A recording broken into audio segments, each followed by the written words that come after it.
the time, I was working as an executive and a leadership coach, and I really believed that is where I was meant to be. I'd invested years in refining my skills, training, and trying different marketing strategies, but something was just not working for me. I wasn't getting the traction that I thought I was. I had moments where I questioned whether I should even be in coaching and whether it's the right path for me, which was difficult because I really do love coaching. I was doing all the right things I was supposed to do, but there was no return. It felt like I was pouring energy into something without understanding why it wasn't working for me. That's when I reached out to Dr. Nader because I wanted to see what it is that I was not seeing in this coaching journey.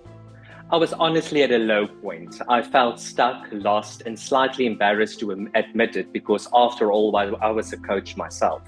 But coaching doesn't make us immune to needing support. In fact, it reminded me how powerful coaching really is. I knew I needed clarity, not just around strategy or business mechanics, but also around me. Not being able to build the business I dreamed of was affecting my self-confidence, my income, and even how I showed up in other areas of my life. The cost of staying stuck felt way bigger than the fear of reaching out. Well, my main challenges were quite layered. On the surface, it looked like a business challenge. How do I get more clients? But deeper down, it was about alignment. I was trying to build a coaching practice that didn't quite match who I was becoming. I had this growing discomfort that I couldn't name at the time, a sense that I was following a formula, not a calling. I needed to figure out how to reconnect with what made my coaching unique, and how to communicate that to the world in a way that felt natural and real and authentic to me. During my work with Dr. Nader, one of my biggest realizations was that I was approaching my business from a level of inauthenticity. Obviously not intentionally, but I was trying to fit into a mold that I thought clients wanted, rather than owning who I was truly as a coach. So Dr. Nader helped me to slow down, and he asked some tough but very necessary questions. Questions like, what do I really care about? What lights me up? We explored not just my strengths as a coach, but also my story and my values and the kind of impact that I want to have.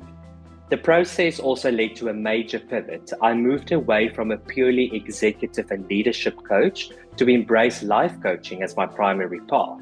And it really felt like I was coming home. There was no more trying to sound right or be impressive. I finally spoke with truth, and that was very magnetic.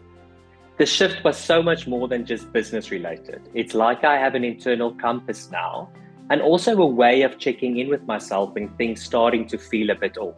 If I notice resistance, I usually ask, am I working with my authenticity and my path, or am I trying to perform here? I've gained so much clarity, direction, and confidence. And I now have a practice that actually reflects more me authentically.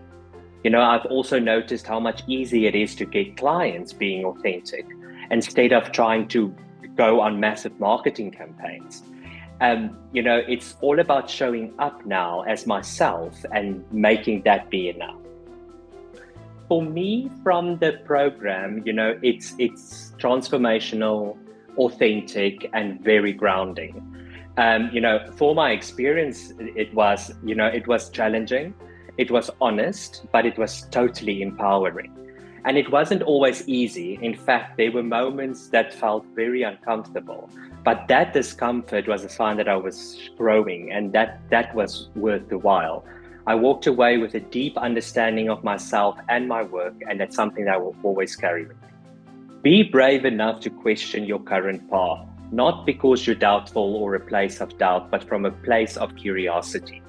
We often build careers that look so good on paper, but it doesn't always feel right for us.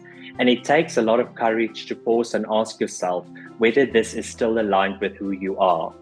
What I've learned is that your professional success is deeply tied to your personal truth. When those are in sync, growth becomes so organic.